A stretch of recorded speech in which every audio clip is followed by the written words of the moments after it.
Route 67 nous emmène aujourd'hui dans la ferme du Vieux Poirier à Schopperten, à la rencontre de deux jeunes agriculteurs heureux dans leur métier et qui ont des projets plein la tête. Donc voilà, moi c'est Charles, propriétaire de la ferme et paysan charcutier à Schopperten, donc en Alsace-Bossu. Moi je suis Lauriane, je suis la femme de Charles et je l'aide à réaliser son projet sur la ferme.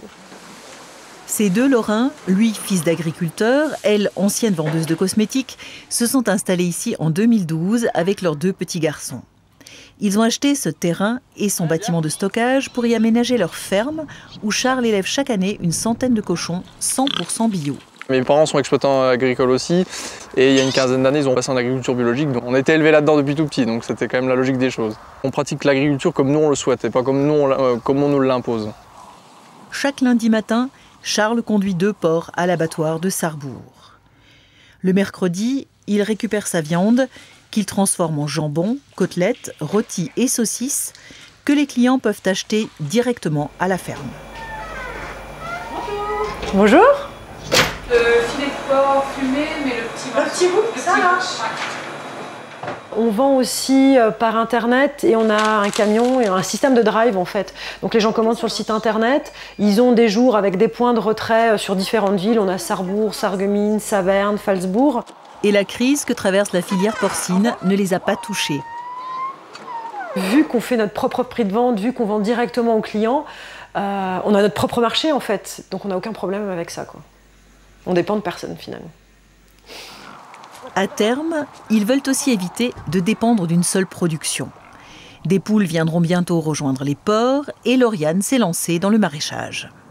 Comme on a des déjections au niveau des cochons et que ces déjections, ça serait bien de les valoriser, on s'est dit qu'on allait en faire du compost et que ce compost, on va pouvoir faire des buts en maraîchage comme on a là derrière. Ses premières courges ont bien poussé et elle veut maintenant tester des légumes moins connus, mini-poivrons ou poireaux perpétuels. Un autre projet est de planter 4000 arbres sur l'ensemble du terrain.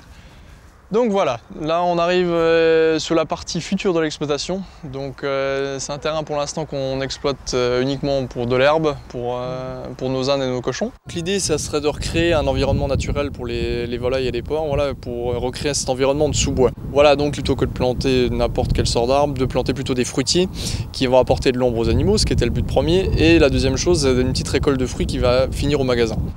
On aura recréé une forêt, en dessous on peut faire des champignons, parce que les champignons ça pousse bien dans une forêt. Donc on va faire des champignons sur tronc, on va faire des champignons sur paille, on va essayer de faire du shiitake, on va essayer de faire de la pleurote et du cèpe.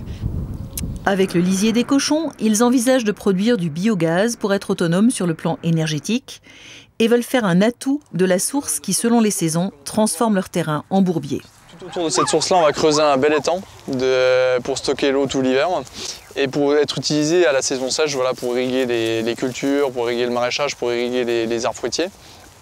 Et en plus de cette eau, on va en profiter pour élever quelques écrevisses et quelques poissons pour profiter un petit peu de ça en période festive. Ce rêve d'une agriculture globale où tout est lié a séduit le jury d'un concours « La France cherche ses fermes d'avenir ». 13 exploitations ont été primées et Lauriane et Charles sont les lauréats pour notre nouvelle grande région. Ils ont reçu 10 000 € pour commencer à concrétiser leur projet et espèrent en toucher 20 000 de plus grâce à un appel à du crowdfunding. Le financement participatif, ça va être du 17 septembre au 17 novembre sur la plateforme Bluebees. Si avec le crowdfunding on arrive à atteindre les 30 000 € comme espéré, mais bon, ça serait le domaine du miraculeux, mais donc ça nous aiderait quand même beaucoup, quoi. Pour qu'on puisse en vivre complètement notre famille de la ferme et à terme, pourquoi pas embaucher 2 ou 3 personnes supplémentaires aussi pour travailler sur cette toute petite ferme de 2,30 hectares, ce qui est juste risible au niveau de l'agriculture.